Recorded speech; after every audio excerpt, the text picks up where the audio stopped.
آقا ارادت، وقتتون بخیر. امروز اومدم 4 نکته طلایی بر هنگام خرید گیربکس اتومات رو بگم که شماهایی که فنیکار نیستین. از نکته آخر شروع میکنم چون نکته اول خیلی مهمه، پس آخر بهتون میگم.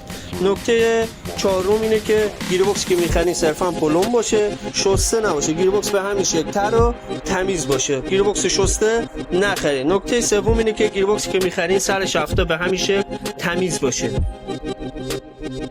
نکته دوم اینه که اکثر فنیکار ازش استفاده میکنن بوی روغنه. این روغن گرفتی رو دستت بو کن. اگه بوی سوختگی نمیده گیربکس داخل و قطعات داخلش سالم، ولی اگه بوی سوختگی میده این گیربکس رو نخر. نکته اول که خیلی بهش دقت نمیکنن این بوش اویل پمپه.